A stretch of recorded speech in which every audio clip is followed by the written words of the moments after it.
बताइएगा फिर जो स्लाइड शो हो रही है तो।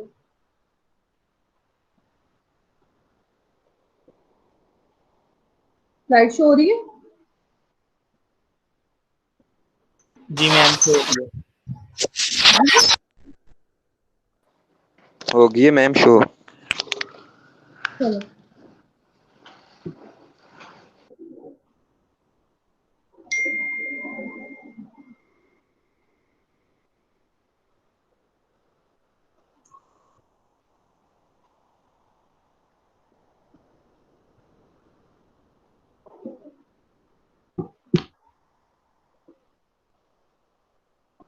जी। लास्ट क्लास में हमने बेल के बारे में पढ़ा था कि व्हाट इज बेल। आज हमने उसी को कंटिन्यू करना था। मैंने आपको बताया था कि जो बेल की ना कुछ चीजें हैं जो रह गई हैं वो मैं आपको करवाऊंगी, ठीक है। वो जो टाइप्स ऑफ बेल थी ना, मैंने उनको थोड़ा सा छोड़ दिया था। मैंने कहा था कि मैं इनको ना डिटेल में बताऊंगी। अच्छा जी, जो बेल है ना, उसका बेसिक इंट्रोडक्शन तो वो ये, the basic conception of the word bail is the release of a person from the custody of police and delivery into the hands of surety who undertakes the procedure produced in before the court whenever required to do so. अच्छा, different kinds of bail हम लोगों ने देखी थी। Bail in bailable offences section 496 of CrPC, bail in non bailable bail in non bailable offences section 497 of CrPC, anticipatory bail और bail in appeal, और एक जो बेल थी वो थी प्रोटेक्टिव बेल। आप इसको खुद से ऐड कर लें, प्रोटेक्टिव बेल और इंटरम बेल। मैम ये प्रोटेक्टिव बेल में कंफ्यूजन आ रही है। एक प्रोटेक्टिव बेल होती है कि जो पॉलिटिशियन करवाते हैं ज़्यादातर, तो एक होती है प्रोटेक्टिव जैसे कबले अज गिरफ्तारी हम आम जनरल पब्लिक भी करवाती है किसी भी ऑफेंस के अंदर जब वो, तो ये मैम इनकी कंफ्यूजन ज़रा दूर कीजिएगा। जी बेटा, मैं इन्हीं की इसी वजह से मैंने ना ये अलग से लेक्चर रखा है। उस दिन मैंने इसलिए नहीं पढ़ाया था, मैंने कहा मैं पहले ना आपको ग्राउंड्स वगैरह सारी क्लियर करा लूँ, किन ग्राउंड से बेल मिलती है, किन ग्राउंड से रिफ्यूज होती है। मैंने पिछली क्लास में ना आप लोगों को ये सब कुछ पढ़ाया था कि bail in non bailable offences कैसे होती है। Bail in non bailable offences मैंने आपको बताया था कि bail in non bailable offences में जो होता है कि वो डिस्क्रिप्शन ऑफ कोड होती है कि वो जो है वो दे सकता है, लेकिन जो है नॉन बेलेबल ऑफेंसेस में अगर माइनर हो, वो इंसेन हो, अनफॉर्म माइंड हो, वुमन हो, एक्सट्रीम ओल्ड एज हो, सिकनेस हो, या ये चीजें जो है ना, इनकी वजह से जो है वो बेल मिल जाती है नॉन बेलेबल ऑफेंसेस 497 में। और bail as a matter of right bailable offence की मिलती है जब पुलिस जो है जो डिमांड देती है तो उसके ऊपर जो है वो बेल बॉन्ड साइन करा लेती है, उसकी कोई अलग से एप्लीकेशन देनी नहीं पड़ती है, ठीक है ना। अच्छा, इसके बाद मैंने आपको बताना था कि एंटीसिपेटरी बेल क्या होती है। एंटीसिपेटरी बेल जो होती है वो बेल की ये वाली टाइप है कि जो bail is granted after the registration of FIR but before a person is arrested by police, ठीक है। अच्छा, एंटीसिपेटरी बेल क्या होती है कि एफआईआर हो गई है लेकिन अभी गिरफ्तारी नहीं हुई, गिरफ्तारी के बाद फिर एंटीसिपेटरी बेल नहीं होती है, ठीक है। क्या हो गया कि गिरफ्तारी अभी नहीं हुई है, सिर्फ एफआईआर लॉन्च हुई है, रजिस्टर हो गई एफआईआर, आपकी कंप्लेंट रजिस्टर हो गई है, ठीक है। तो उसमें जो है वो बेल जो ग्रांट की जाती है वो एंटीसिपेटरी बेल कहलाती है 498 में। अच्छा, एंटीसिपेटरी बेल की जो है ना रीजंस क्या होती है एंटीसिपेटरी बेल की, किस लिए मिलती है एंटीसिपेटरी बेल। एंटीसिपेटरी बेल के ग्राउंड्स ये होंगे कि जिनके ऊपर आप एंटीसिपेटरी बेल ले सकते हैं कि बिल्कुल फॉल्स, और फॉल्स है ये मुकदमा, मुझे सिर्फ फंसाने के लिए किया गया है, सही। और अगर मैं इस मुकदमे में मैं फंस जाता हूँ तो मेरी एविडेंस जो है वो तबाह कर दी जाएगी। और जी जो मैम। दो पहले तो वो एक दो टाइप की प्ली लेगा, एक प्ली लेगा जिसमें वो अपने आप को इनोसेंट शो करेगा कि आई एम वेरी इनोसेंट और मैं तो ये जुर्म कर ही नहीं कर सकता। और सेकंड में वो कोर्ट को श्योरिटी देगा कि जब भी आप मुझे बुलाएंगे मैं इतना नेकशरीफ बंदा हूँ कि आप मुझे जब भी बुलाएंगे तो मैं फौरन हाजिर हो जाऊंगा। सही, कि जब भी मुझे कोर्ट जो है वो बुलाएगी तो मैं हाजिर हो जाऊंगा। मैं ये नहीं करूंगा कि मुझे कोई इशू है, ये कुछ है, मैं एक पूरा मन शहरी हूँ और आपकी सारी बातें मानूंगा। ठीक है, ये एंटीसिपेटरी बेल में होता है। अच्छा, अब मैंने आपको बताया था प्रोटेक्टिव बेल। प्रोटेक्टिव बेल भी जो है वो 498 के अंदर ही आ जाती है। अब प्रोटेक्टिव बेल का क्या मकसद होता है, क्यों प्रोटेक्टिव बेल ली जाती है और वो कैसे ली जाती है। जैसे फॉर एग्जाम्पल, एक बंदा जो है वो पंजाब का रिहायशी है, उसके ऊपर पंजाब में FIR हो गई। अब वो गया हुआ कराची, यानी कि सुबह सिंध में गया। सही, अब जो वो सुबह सिंध में गया हुआ है तो वो वहां पर जाकर जो वो बेल लेगा, अब जाहिर सी बात है, आपको बताइए कि जिस कोर्ट में बेल की वो मुकदमा चल रहा है तो उसी कोर्ट से बेल लेनी पड़ती है। ठीक है ना। जी अब वो मैम, इसकी बेल में आता है जो, ना। हाँ, जो बेल लेगा ना, वो जाके वो क्या करेगा, वो कहेगा कि अगर मैं जाऊंगा ना तो वहां पर वो ना ये हाई कोर्ट की पावर है। एक्चुअल जो पावर है ना, ये प्रोटेक्टिव बेल की हाई कोर्ट की पावर है। हाई कोर्ट ये बेल ग्रांट कर सकती है और कोर्ट नहीं ग्रांट कर सकती। अब वो जो बंदा है जिसके खिलाफ FIR दर्ज हुई है वो हाई कोर्ट जाएगा, जैसे वो सिंध हाई कोर्ट है, वहां जाएगा और वो वहां जाकर ये प्ली लेगा कि सर मेरे ना मुझे एंटीसिपेटरी बेल ग्रांट कीजिए, प्रोटेक्टिव बेल ग्रांट कीजिए। प्रोटेक्टिव बेल में ये है कि मैं एक सियासी बंदा हूँ, या मुझे जो है वो फास्ट मुकदमे में फंसाया जा रहा है, और जब मुझे फंसा लेंगे तो मैं अपने हक में, अपनी फेवर में जो एविडेंस है उसको नहीं इकट्ठा कर सकूंगा। तो और मुझे जाते ही पुलिस, अगर मैं एयरपोर्ट से उतरूंगा तो मुझे एयरपोर्ट पे गिरफ्तार कर लेंगे, अगर मैं बस स्टेशन पे जाऊंगा तो मुझे वहां गिरफ्तार कर लेंगे। मुझे अपनी सफाई में वकील करने का या कुछ भी करने का मौका नहीं मिलेगा, तो मुझे प्रोटेक्टिव बेल दी जाए। अब क्या होता है कि वहां की जो कोर्ट है वो प्रोटेक्टिव बेल जो है वो ग्रांट कर देती है बहुत सारे केसेस में। ठीक है, ये प्रोटेक्टिव बेल उसको तक जितनी वो समझती है कि इसको प्रोटेक्टिव बेल मिलनी चाहिए, कि 10 दिन, 15 दिन, 20 दिन, उतने दिन की वो बेल ग्रांट कर देती है कि ये सफिशिएंट टाइम है कि वो अपने लिए किसी लॉयर का बंदोबस्त कर सके, अपने लिए कुछ सबूत इकट्ठे कर सके, अपने लिए प्रोटेक्शन को कोई भी अरेंजमेंट कर सके। ठीक है ना। क्योंकि अब मैंने आपको एक बताया था कि बेल लो जेल का एक यहाँ पर वो चलता है, और मैंने आपको एक बताया था कि जो होता है ना, क्यूज इसका फेवरेट चाइल्ड ऑफ जो है लॉ कोर्ट, या फेवरेट चाइल्ड ऑफ लॉ या कोर्ट है, कि जो क्यूज है ना वो फेवरेट चाइल्ड ऑफ वो लॉ होता है। कि ये रूल है ना कि किसी जो गुनाहगार बेशक बच जाए लेकिन किसी बेगुनाह को सजा ना। अच्छा, बेल इन अपील है सेक्शन 426 में। बेल अपील के दौरान जो बेल ग्रांट कर दी जाती है ये उस वक्त होता है जब जो बहुत लॉन्ग जो है वो चल रहा हो, उसमें भी बहुत ज्यादा टाइम हो अपील दायर करने में, उसकी जो है इन्वेस्टिगेशन इंक्वायरी के दरमियान बहुत ज्यादा टाइम हो, तो उस वक्त जो है बेल ग्रांट कर दी जाती है। अच्छा, एक बेल होती है इंटरिम बेल। अब इंटरिम बेल क्या होती है? इंटरिम बेल क्या होती है कि जब application which may be granted till the time your application for anticipatory bail or regular bail is pending before the court, कि जहां पर आपकी ये वो टाइम होता है जहां पर आपको एंटीसिपेटरी बेल लेनी पड़ती है, जहां पर जो बेल है ना वो पेंडिंग बिफोर द कोर्ट है, किसी कोर्ट में पेंडिंग है वो बेल, आपकी किसी और कोर्ट में पेंडिंग है तो आप कहीं और से ले सकते हो बेल, उसे इंटरिम बेल कहते हैं। थोड़े से टाइम के लिए मिलती है, और उसमें ये होता है कि ये बेल जो होती है ना ये उस वक्त खत्म कैंसिल तस्वर की जाती है जब आपको रेगुलर कोर्ट से बेल मिल जाती है। अच्छा, एक जो है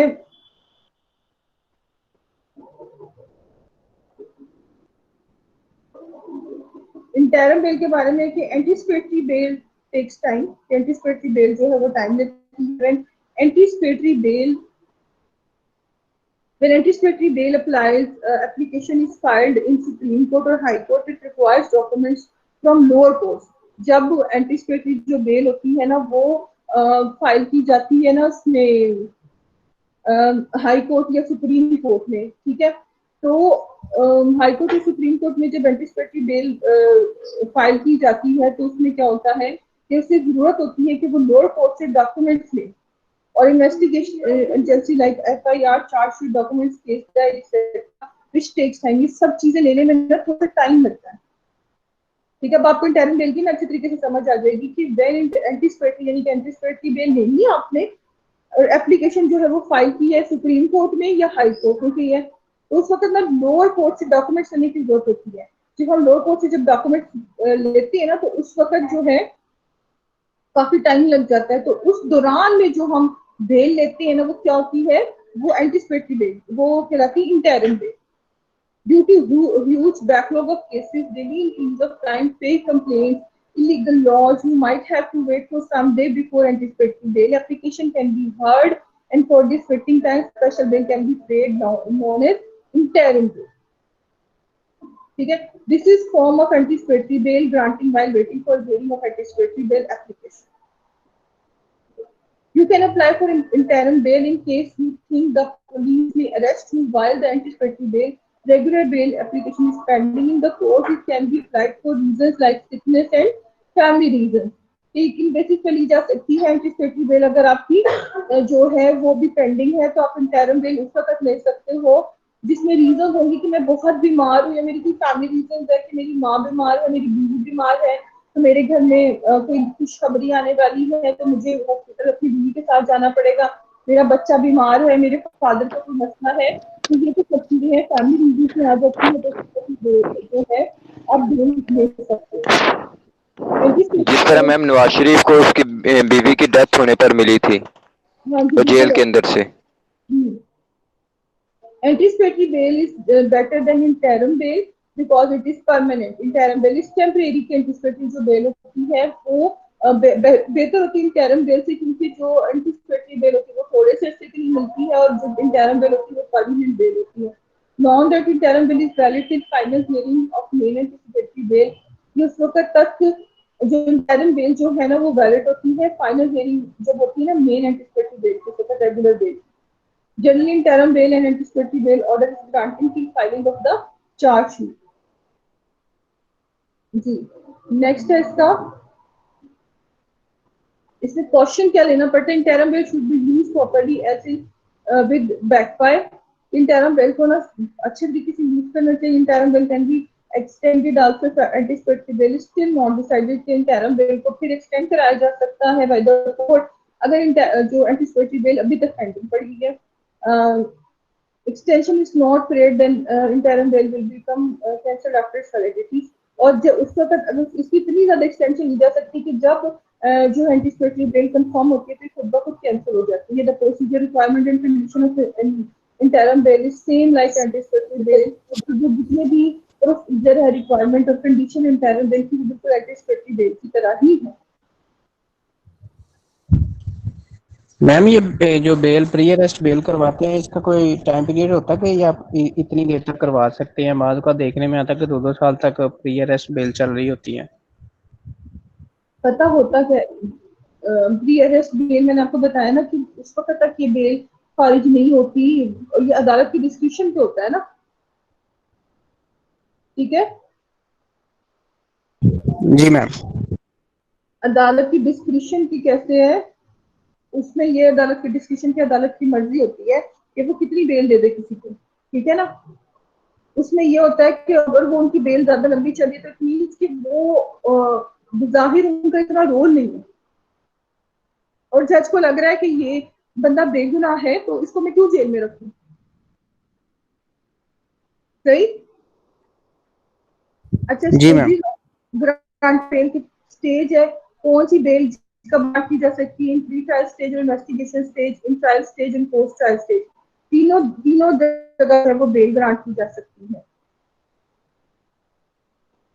बेल पिटीशन और ट्रायल पीरियड होता है मजिस्ट्रेट कोर्ट और कोर्ट ऑफ सेशन जज, high court division, appellate division जो है वो if bail petition is rejected in trial court then bail petition to high court division and then है AD है वो एपीलेट डिवीजन।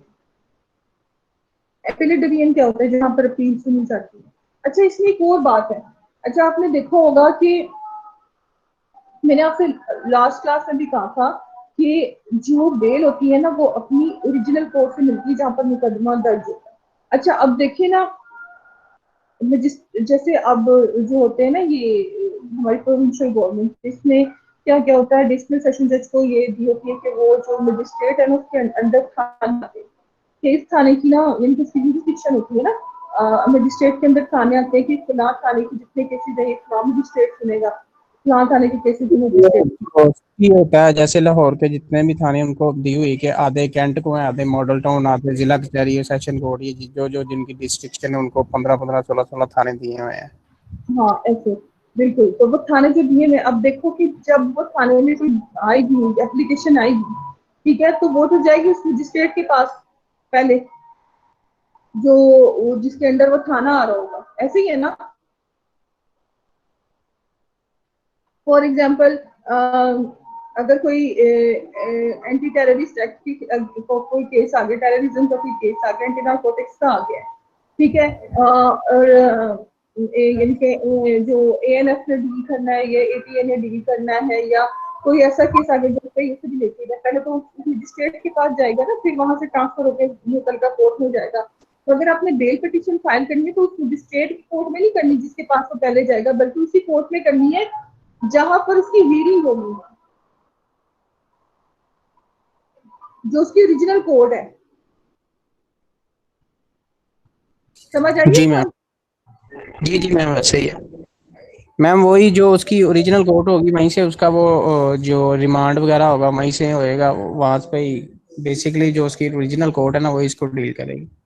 हाँ जी बिल्कुल ऐसे ही होगा, तो जो उसकी ओरिजिनल कोड होती है ना वो ही उसको दे सकती है बेल, बाकी कोर्ट ही दे सकती है। हाँ जैसे अब जो है, जैसे मैंने आपको बताया था कि court of appeal for example high court दे सकती है और सुप्रीम कोर्ट दे सकती है, लेकिन उस जो नीचे वाली वो है ना वो नहीं देगी, नीचे वाली कोर्ट नहीं दे सकती। जी ma'am. General principles for granting bail क्या है? डिलेइंग ट्रायल है, डिलेइंग पोस्ट ट्रायल है, लॉन्ग डिटेंशन है, बेल ग्रांटिंग टू को अक्यूज्ड है, प्ली ऑफ एलिबाई है। डिले ट्रायल क्या होता है कि अगर ट्रायल में डिले हो रहा है, इन्वेस्टिगेशन चल रही है, इंक्वायरीज चल रही है, अभी कुछ चीजें सामने नहीं आ रही, या कोई और रीजन है, स्ट्राइक्स हो रही है, या फिर कोई ऐसा इशू आ रहा है जैसे हमने दूसरी पार्टी के बंदों को बुलाना है एविडेंस के लिए, तो बंदे नहीं आ रहे, कुछ ऐसा इशू हो रहा है, तो डिले ट्रायल है, कोई भी रीजन हो सकती है, डिले पोस्ट ट्रायल है। अच्छा लॉन्ग डिटेंशन है कि बहुत लंबा अर्सा गुजर गया, जैसे मुकदमा जो है वो 20-20 साल चलते हैं, इतना अर्सा जी चल मैम, रहा है। होता है कि एक 751 का 752 जिसको कहते हैं उसमें भी होता है कि वो कोर्ट होती है, वो जो रिमार्क करके ना वो पुलिस स्टेशन भेज देती है, फिर पुलिस स्टेशन से फिर थाने जाती है, दूसरे में दूसरे से फिर कोर्ट आती है, फिर वहां से नीचे जाती है, ऐसे घूमता रहता केस। हम्म, अच्छा मुझे केस घूमता रहता है, वो जाहिर सी बात है वो डिले ट्रायल होता रहता है, तो इसकी वजह से भी बेल ग्रांट कर दी जाती है। अच्छा bail granting to court means कि अगर उसके साथ वाला बंदा जो उसके साथ शामिल एक जुर्म था उसको भी बेल मिल गई है, तो फिर इसको क्यों नहीं मिल सकती, इसको भी मिलेगी ना। जहाँ पर प्ली ऑफ एलिबाई आ जाती है, for example plea of alibi में क्या होता है कि एक बंदा कहता है कि somewhere I was not present at that place when the crime is committed, I am somewhere else और I am from out of the city और आउट ऑफ द कंट्री, और वो उसका प्रूफ कर देगा। ये आपने पढ़ा होगा एविडेंस में, पढ़ा है ना एविडेंस में। जी मैम, ये प्ली ऑफ एलिबाई के वो बंदा वहां पे बजाते खुद होता नहीं है, लेकिन उसका नाम एफआईआर में आ जाता है। हाँ जी। अच्छा फर्दर इंक्वायरी के लिए और नो चांस ऑफ कॉन्सेंट, ये उसकी कोई चांस ही नहीं कि वो भाग जाएगा। अच्छा बेल बाय पुलिस बेल आपको मैंने बता दिया कि वो नॉन वेलेबल ऑफेंसेस में बेल दी जाती है फौरन, मैंने एंटीसिपेटरी बेल का भी आपको बताया बड़ी डिटेल में, आपको समझ आई है सबको? Yes ma'am. अच्छा फिर का कॉन्सेप्ट रह गया था पिछली दफा, the case when the case is transferred to the other court by sending the case for trial or by transferring the case under section 525 to 528 of CRPC transfer to appeal। अच्छा section 525 और 528 क्या है, कुछ याद है? 528 तक के जो सेक्शन है वो किससे रिलेटेड है?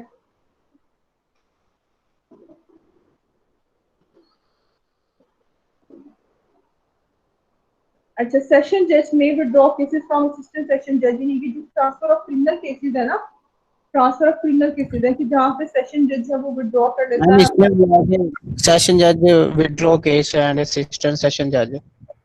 हाँ जी, वो है कि withdraw cases from assistant session जज के, अगर सेशन जज से कोई केस जो है वो जो असिस्टेंट सेशन जज से सेशन जज के पास आता है तो उस वक्त भी फ्रेश बेल ग्रांट की जा सकती है। डिस्ट्रिक्ट मजिस्ट्रेट को ट्रांसफर केसेस कि ये जो डिस्ट्रिक्ट मजिस्ट्रेट के पास भी पावर है कि वो जो है केसेस ट्रांसफर कर सकता है।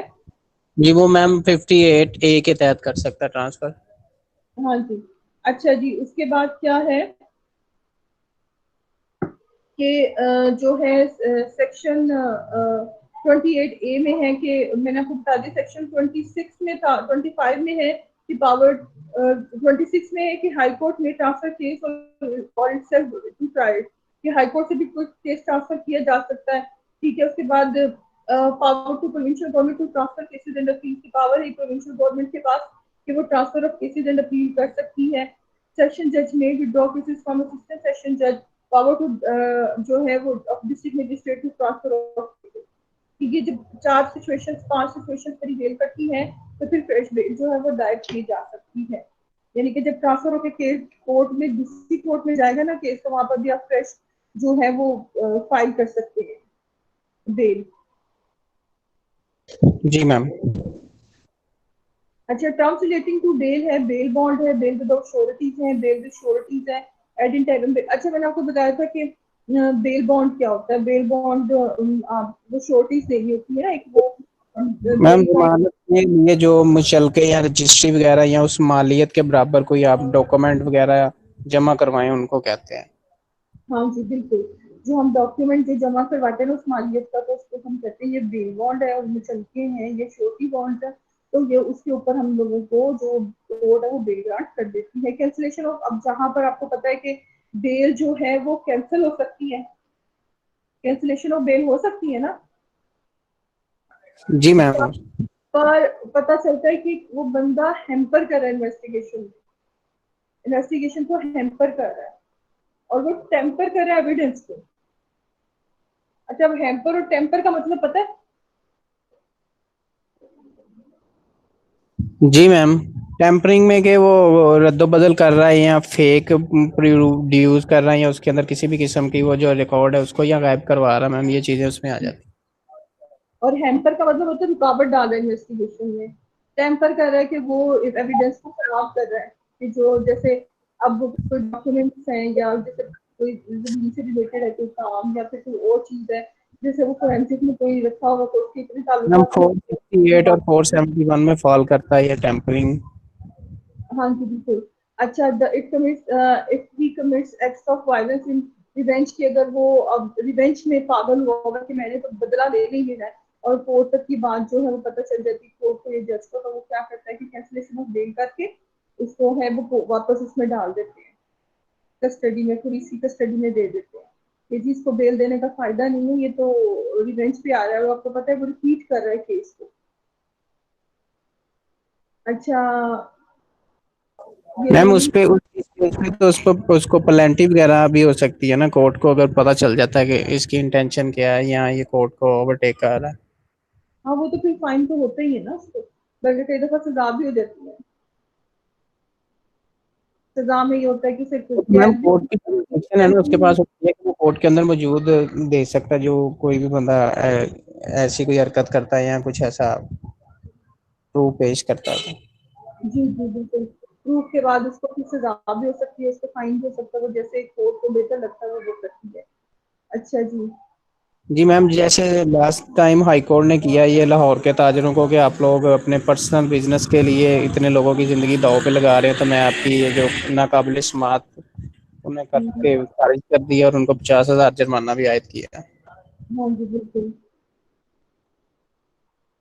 अच्छा, अब bail in non bailable offences like the death penalty और लाइफ इम्प्रिजनमेंट अब कब होती है, कि जब उनकी बेल कब कैंसिल हो सकती है, किन केसेस में हो सकती है कि बेल जो है वो ऐसे ऑफेंसेस में नहीं होती जहां पर death penalty of life imprisonment हो, बेल एंड एंटिसिपेटरी बेल हो, बॉन्ड्स हो, श्योरिटीज हो, नॉन बेलेबल ऑफेंसेस हो, the main point for consideration of application of bail हो,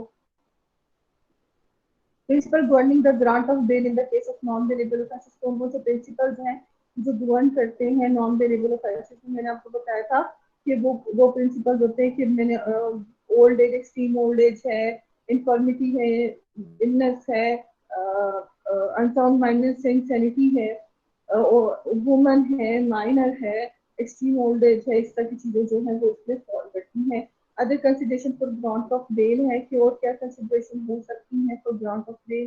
power of high court in bail matters की पावर क्या है high court की बेल मैटर्स में?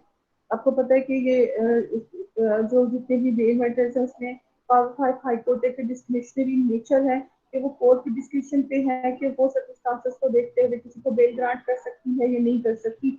अगर ये हाई कोर्ट के पास की पावर है। Bail in case of undue delay in disposal of cases, कि वहां पर भी बेल मिल सकती है जहां पर अनड्यू डिले हो रहा हो डिस्पोजल ऑफ केसेस में, कि यानी कि कोई ग्राउंड भी ना हो, फिर भी जो है वो, जैसे मैंने आपको बताया था कि वो कोई आता ही नहीं है बंदा, जो जैसे तारीखों पे नहीं तारीखें लिखी जाती है, तारीखों पे तारीखें पढ़ती जाती है कि एक बंदे का हक में फैसला कराना है, तो वो दूसरी को भी पार्टी नहीं है, कभी एविडेंस देने वाले नहीं आए, कभी वकील बीमार हो गया, जिस तरह की वो डिले पे डिले करवाते जाते हैं, तो जिसकी वजह से जी मैम, किसी भी वजह से वकील नहीं पेश हो रहा है या दूसरी पार्टी नहीं पेश हो रही, या ऐसा होता है कि वो कि किसी भी किस्म का कोई नया वकालतनामा जमा करवा देते हैं, उसको डिले बेसिकली मेलाफाइड इंटेंशन ही होती है कि इसको चलाना, डिले करना है, कभी किसी का वकालतनामा कभी किसी का। हाँ वो कागजनामा नया जमा करा देते हैं, फिर वो नया वकील आते रहता है, मुझे एक हफ्ते के टाइम पे मैंने ये देखना है, केस देखना है, ठीक है, मुझे नया वकालतनामा देंगे, इस तरह की चीजें जो है वो डिले कराते हैं। ठीक है, अच्छा उसके बाद क्या है,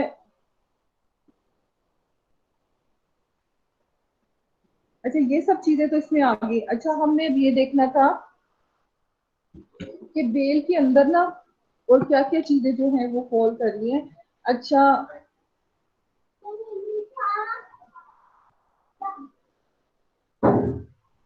मीनिंग ऑफ बेलेबल ऑफेंसेस मैंने बताया था कि what is the meaning of bailable offences. Offences are bailable under section second column 5 code of criminal procedure 1898। मैंने आपको बताया था कि जो है ना ये बेलेबल ऑफेंसेस वहां पर लिखे हुए, कहाँ पर लिखे हुए, कि जो हमारी वो है ना जो हमारा बेल एक्ट है, ठीक है, आप सबके पास है ना ये बुक, ये वाली कोड ऑफ क्रिमिनल प्रोसीजर है ना, तो इसके पीछे ये देखिए ये सारे शेड्यूल बने हुए, मैंने आपको शायद पहले भी क्लास में दिखाए थे, ये देखिए ये सारे शेड्यूल हैं, नजर आ रहे हैं आप सबको?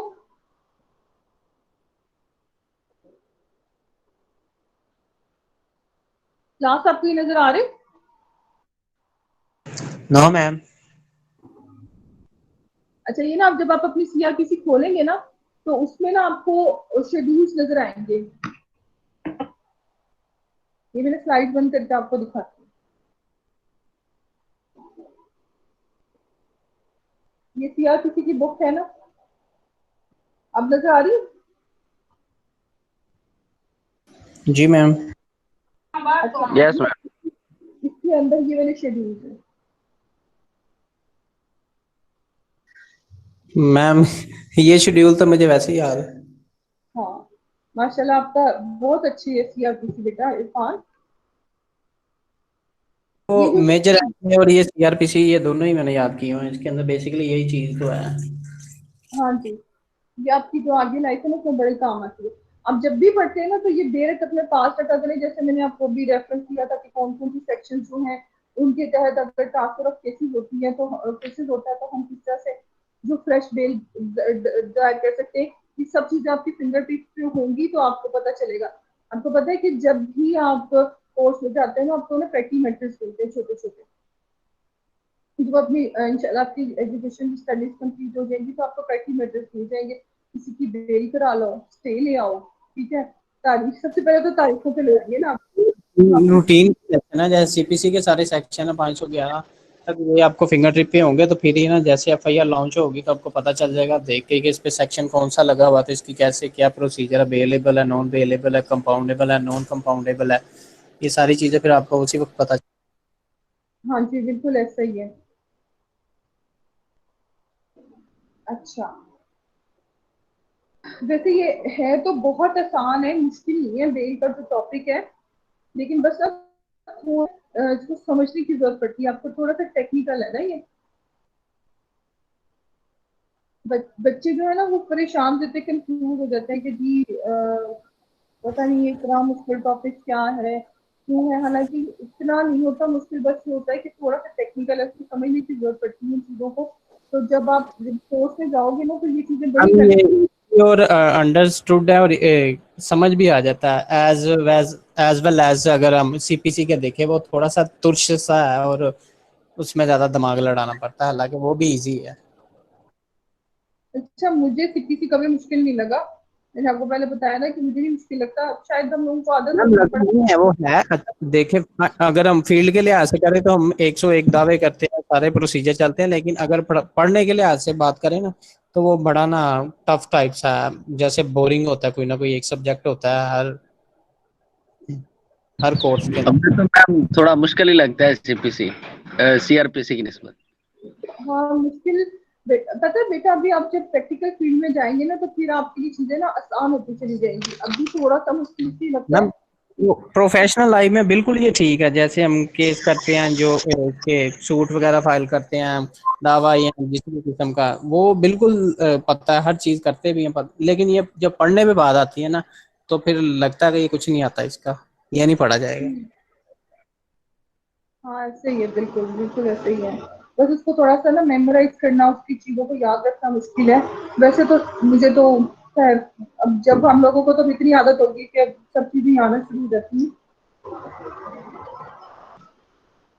अच्छा, मैं आप लोगों को जैसे जैसे आप टाइम स्पेंड करते फिर वो वैसे ही आपको अंडरस्टूड होती जाती हैं, सारी चीजें क्लियर हो जाती हैं अगर आप इंटरेस्टेड हो तो। जैसे जैसे टाइम तो बढ़ता जाएगा ना, वैसे वैसे चीजें आपको मेमोराइज होती जाएंगी और आपको पता ही नहीं चलेगा।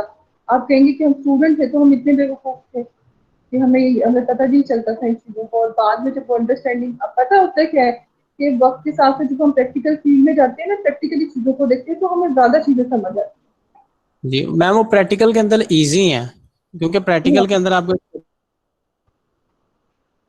बिल्कुल वे आ वैसे जाता है, ही। स्ट्रक्चर आ जाता है, आपको पता होता है कि ये हमारे पास है, हमने इसको यूज करते हुए पहले इधर दावा करना, फिर ये करना ऐसे ऐसे ये चीजें करते जाना, एट द एंड हमें इसकी डिग्री या जजमेंट मिल जानी है तो ये केस खत्म हो जाना।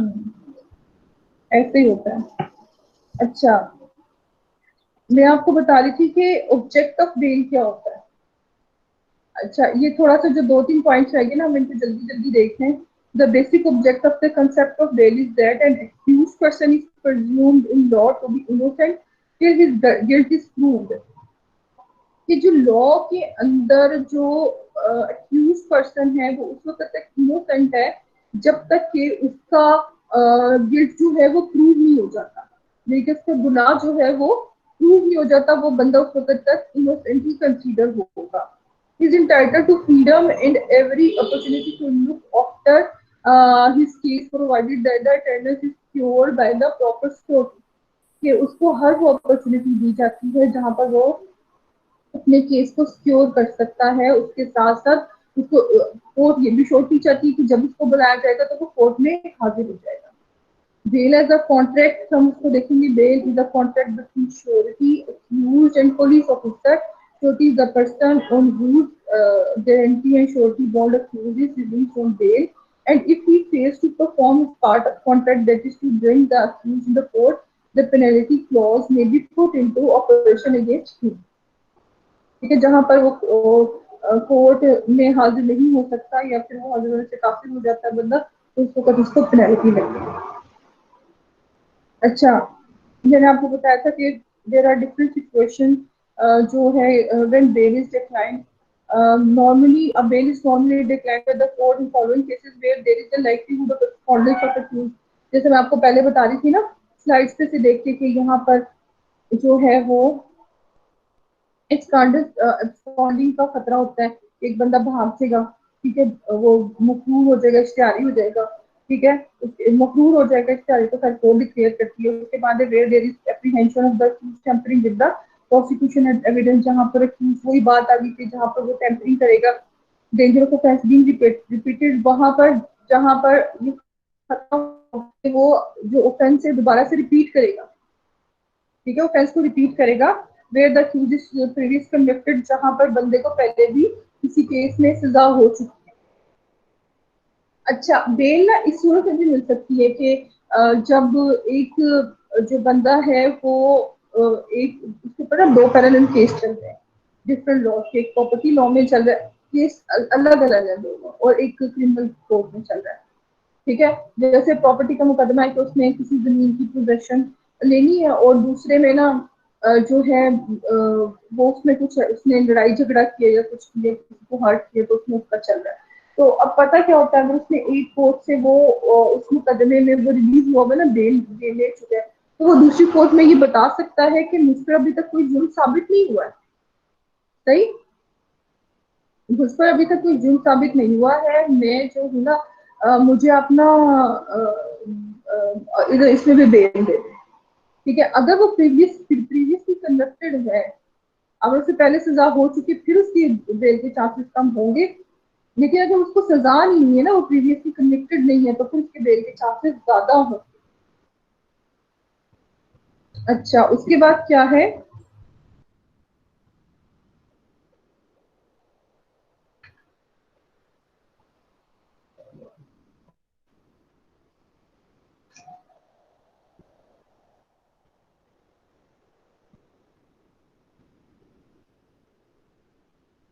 अच्छा जो 497 के तहत हम देखेंगे कि कौन कौन से ग्राउंड्स हैं जहाँ पे बेल जो है वो ग्रांट नहीं की जाती। जहाँ मैंने आपको पहले बताया था 496 यानी कि जो अवेलेबल है, लेकिन वहां पर बेल नहीं ग्रांट की जाती। 497 में कौन कौन से ग्राउंड्स हैं जो पनिशेबल विद डेथ होते हैं ना, उनमें भी बेल नहीं। ये मैं 497 की बात कर रही हूँ, 497 जिसमें नॉन बेलेबल ऑफेंसेस होते हैं, ठीक है। पनिशेबल फॉर लाइफ इम्प्रिजनमेंट, उसमें भी बेल नहीं मिलती। Punishable with imprisonment for 10 years है कि वो पनिशमेंट हो जहाँ पर 10 साल की सजा मिलेगी, कम से कम पता चल रहा हो कि ये कि इसने सजा हो रहा है जुर्म, तो उसको 10 साल की सजा मिलेगी, तो वहां पर भी उसको नहीं मिलती। अच्छा, अगर वहां पर ऐसे केसेस में भी बेल लेनी है, ठीक है, तो ये तो वकील की बहुत बड़ी कामयाबी है ना कि ऐसे केस में बेल लेना कि नजर आ रहा है कि इसमें बेल नहीं हो सकती। सही। अच्छा, वो केसेस में बेल कैसे ले सकते हैं, कौन कौन सी ग्राउंड है? जैसे अभी आप लोगों ने मुझे खुद बताया था कि जैसे नवाज शरीफ को उसकी बीवी की डेथ पे मिली थी बेल, ठीक है, कि उसके जनाजे में शामिल हो सके, उस वक्त मिल सकती है। कोई बहुत शदीद बीमार हो जाए, उस वक्त मिल सकती है। या फिर कोई ऐसा अनरिपेयरेबल लॉस हो रहा हो कि अगर वो बंदा बाहर ना आया तो ऐसा लॉस है कि वो रिपेयर हो नहीं सकता, ठीक है। ये जो सब चीजें हैं ना, ये वो उसमें आ जाती है। अच्छा, इसमें एक्सेप्शन भी है अंडर सेक्शन 497 की 1 की जो प्रोवाइजो दी गई है। अकॉर्डिंग टू फर्स्ट प्रोवाइजो की section 497 subsection 1, court has discretionary power to grant any non available offences on the following grounds है below the age of 16 years. If the accused is below the age of 16 years on the date when the offense was committed, the court may allow him to bail even though he is alleged of an offense punishable with death. सही, कि जहां पर punishable with death ही होगा कोई case, तो अगर 16 साल से कम उम्र बच्चा है तो उसको जो है वो बेल मिल जाएगी। आपको पता है बच्चों को ना जो है जुवेनाइल जो जेल है उसमें रखा जाता है, वो रिहेबिलिटेशन सेंटर्स की तरह करके, these are not jail but they are rehabilitation centres, ठीक है। वो जेल्स नहीं होती, लेकिन वो रिहेबिलिटेशन सेंटर्स होते हैं जहाँ पर बच्चों को रखा जाता है। अगर कहीं आसपास 16 रिहेबिलिटेशन सेंटर नहीं है और मजबूरी है कि उसको जेल में रखा जाएगा, तो फिर बेल ग्रांट कर दी जाती है, भला लेके जेल में जो आगे मुजरिम होते हैं वो बच्चों को और खराब कर सकते हैं, उनसे वो गलत बातें और सीख सकता है। अगर कोर्ट ही बच्चों को खराब कर देगी तो इट मीन्स कि वो कोर्ट पर से अगर कोई बच्चा खराब होता है तो इट मीन्स कि कोर्ट ये नहीं चाहेगी कभी भी कि उसकी वजह से कोई ऐसा जो है मुजरिम बने, बंदा जो आम बंदा है जो वो मुजरिम बन जाए, ठीक है। अच्छा, उसके बाद क्या है कि वुमेन द कोड फिर हमारे country के अंदर जी सेपरेट तो है ही नहीं है बच्चों के लिए, बहुत मैम ऐसा बहुत रेयर है हमारे कंट्री के अंदर, आप देख लें कितनी है ऐसी बच्चों के हाँ, लिए खासकर। हाँ जी, जुवेनाइल केस तो बहुत कम है, लेकिन उन्होंने बनाई है ना जुवेनाइल केस में, बड़ी लैविश बनाई है वो, देखिए आपने कभी कभी आपका हुआ है वहां पर? वही तो कह रहा हूँ कि जो है वो तो ठीक है, लेकिन अब रेशो देखे ना हमारे मुल्क के अंदर जो जितने भी वालिदैन उनके साथ उनके बच्चे हैं छोटे छोटे, जो उनके लिए कोई प्रॉपर नहीं है। हम्म। रिहेबिलिटेशन तो नहीं है, उससे तो बहुत ज्यादा काम करने वाला है ना अभी। जी मैम।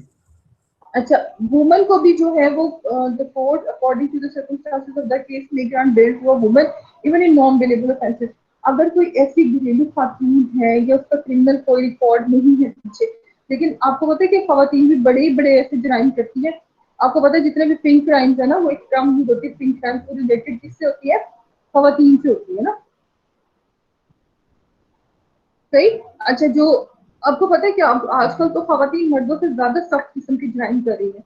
और अगर उनका कोई प्रीवियस क्रिमिनल रिकॉर्ड, वैसे तो पहले खवातीन को मिल जाया करती थी क्योंकि इतना वो जो क्राइम है वो आम नहीं था, लेकिन अब क्या है कि बहुत ज्यादा आम हो चुके हैं क्राइम। तो अब ना प्रीवियस रिकॉर्ड देखा जाता है कि पिछले उसका रिकॉर्ड तो नहीं है कि वो पहले जो है वो कोई उसने ऐसा जुर्म किया है।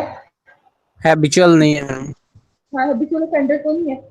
आपने देखा होगा कि आजकल तो खवातीन जो है वो नशा बेच रही है, वो ये पूड़ियाँ बना बना के बेचती हैं। और वो मैम जो ये जो है स्मगलिंग एरियाज के अंदर, लोकल्स एरियाज में, यूनिवर्सिटीज वगैरह में, ऐसे में ये लेडीज वगैरह ही ज्यादा कर रही हैं। हाँ, क्योंकि उन पे शक नहीं ना करते।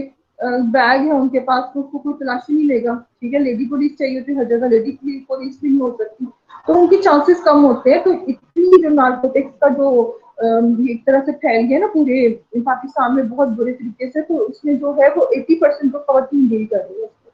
तो इस तरह की जो अब एंटी नार्कोटिक्स जो है फोर्स, इवन कि वो भी मजबूर हो जाती है कि उनको कैसे डील किया जाए, उन खवातीन को कैसे डील किया जाए। अब मैंने कराची का एक वाक्य पढ़ी थी कि वहां पर ना पूरी एक स्ट्रीट थी जहां पर ना 8-10 घर जो थे उनके बारे में मशहूर था, ये पूरे कराची को ना सप्लाई करते हैं ये ड्रग्स, जिनके इतने बड़े बड़े डीलर्स हैं, लेकिन वो ना स्लम एरिया से, इतने गुंडे से एरिया से कि उनमें बंदा घुस जाए तो उसमें कहा जाता है कि अगर एक बाइक 2 बंदे गुजरे तो उनमें से तीसरे बंदे के निकलने की जगह नहीं रहती।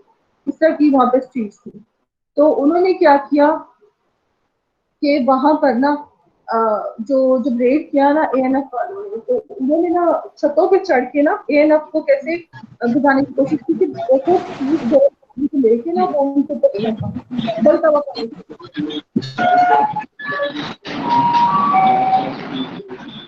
इस तरह की खवातीन हरकतें करती है। तो मैंने जब ये वाक्य पढ़ा तो मैं बिल्कुल हैरान हूँ कि एएनएफ वालों को भगाने के लिए उन्होंने वो इंसानी छतों पे चढ़ के फेंको ताकि हम ये देख इस हद तक वो खवातीन की चली जाती है। पुलिस को कोई क्रिमिनल रिकॉर्ड पीछे नहीं है, तो सब मैम वो कुछ लेडीज है ना, फिर चादर और चारदीवारी का तकद्दुस पमाल होने का फिर वो ये क्लेम करती हैं। हम्म, वो भी क्लेम करती हैं और कपड़े फाड़ के बाहर निकल जाती है कि पुलिस वालों ने हाथापाई की है। ये तो बहुत ही आजकल जो है ना अच्छा, सिख और इन पर्सन जैसे आपको पता है ये तो हमारे कम होकर बेल इलाज पर हमें देंगे। कौन है इनसे पहले जरा माइक बंद कर। जी, ये रमजान में आइसक्रीम कौन बेच रहा है? भाई ये फहद का माइक ऑन है, फहद नसीर का।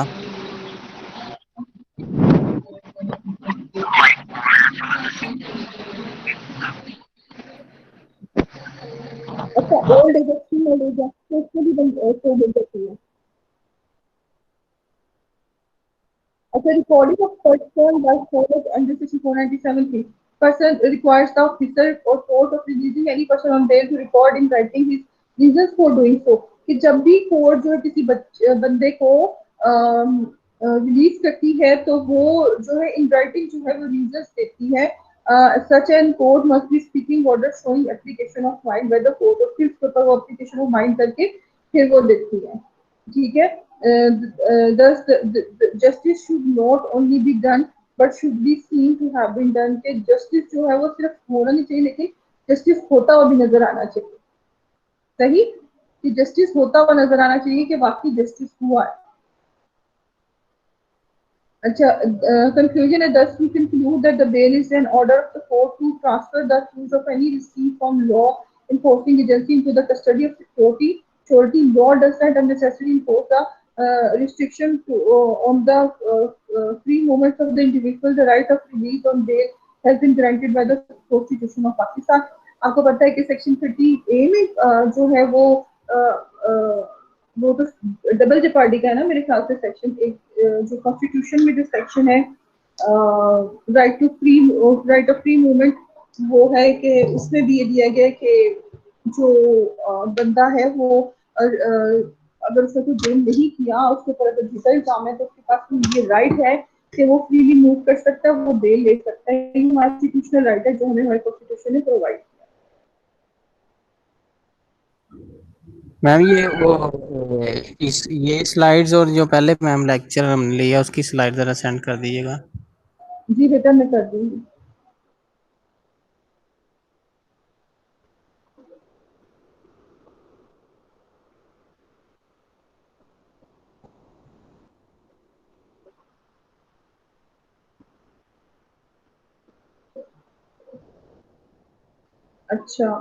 अच्छा आप लोगों को आज के लेक्चर की अच्छी तरीके से समझ आ गई है? जी मैम बहुत अच्छी। अगर आपको इस पे मैंने आपको जो ग्रुप्स कहे हैं ना वो आपने ना CRPC के भी बना लिए,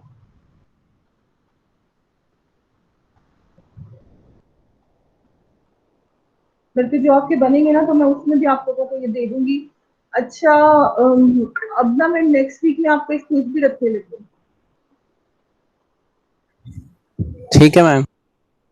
अब आप मुझे बताएंगे कि मैं ओरल क्विज रखूंगी, ठीक है? जितने मैंने अभी तक सेक्शंस आपको करवा दिए ना, आज हमारा चौथा लेक्चर था। चौथे लेक्चर में मैंने आज 4 लेक्चर्स में जो कुछ भी पढ़ाया है मैं आपको सारा नाम से इंशाल्लाह सुनूंगी और लिखवाऊंगी। जो मैंने राइटिंग में जो रिटर्न जो क्विज लेना है वो मैं इंशाल्लाह आप लोगों से बाद में लूंगी। अभी फिलहाल मैं आपसे एक वर्बल क्विज लूंगी जिससे मुझे पता चल जाएगा कि वाकई आपको ये सारे कॉन्सेप्ट क्लियर हो गए, ठीक है ना? मैंने आपको कौन कौन से टॉपिक्स करवाए हैं? एक मैंने करवाया है trial of united, summary trial, bail में टाइप्स अलग से पढ़ाए हैं, प्रोसीजर अलग से पढ़ाए हैं, ठीक है ना? ये 4 जी मैम। और इसके ऊपर मैं आपका क्विज लूंगी, सही? ठीक है मैम। ओके बेटे सब अपना ख्याल रखिएगा, बहुत ज्यादा दुआ में याद रखिएगा। मैम ये बाकी नहीं बोल रहे, इनसे भी पूछ ले, ये ना मेरा सर फाड़ दे ये। Thank you ma'am. नीचे मैसेज भी आ रहे हो कि मैम कहाँ पे सीट आया है। मैम वो फॉर्मेलिटी पूरी कर रहे ओके ओके वाली, इनसे कहें कि माइक पे बताएं। नहीं जी इरफान वाकई में चले ठीक है। अच्छा अकील शहजाद बताएगा मुझे कि ठीक है आप देंगे टेस्ट? जी मैम ठीक है। जी मैम ठीक है मैम। अच्छा ये जो है मेरे हसन 5 अपने फार्म में सुनना आ गया आपको। मेरे हसन ये जो आपका बर्थडे हो रहा है ये क्विज 5 नंबर का है और ये 5 नंबर आप लोगों को इसमें ऐड कर देने, तो जो बच्चे पार्टिसिपेट करेंगे इसमें उनसे मैं नाम और रोल नंबर, पहले वो अपने नाम और रोल नंबर बताएंगे, फिर मेरे क्वेश्चन का जवाब देंगे, आंसर करेंगे, तो इंशाल्लाह आप लोगों की बहुत अच्छी तैयारी, क्विज की तैयारी भी हो जाएगी ना। जी मैम। चलो सही है। ओके बच्चों अल्लाह हाफिज, अपना बहुत सारा ख्याल रखिएगा। मैम मेरा क्वेश्चन है आपसे। मैम वो टॉपिक से रिलेटेड नहीं है, वो दूसरा टॉपिक है। अगर कोई कानून तब्दील करना हो तो उसपे पहले अमेंडमेंट करते हैं ना? जी अमेंडमेंट होती है, उसके बगैर वो कानून खत्म नहीं हो सकता। नहीं हो सकता। अमेंडमेंट 3 फॉर द मेजॉरिटी के साथ। तो मैम हमारे क्लास के कुछ ऐसे दानश्वर हैं जो कल से एक लॉ खत्म कर रहे हैं। कौन सा? ये अकील शहजाद और उस्मान भट्टी। क्या लॉ खत्म कर रहे हैं आपका? वो कल का मीडिया पर चल रहा है, एक वो कादियानी को काफिर करार दे दिया गया है, तो इन्होंने 73 के आइन से जो उन पर लगी है पाबंदियां लगी है ना, इन्होंने वो 4 दिन दिया है।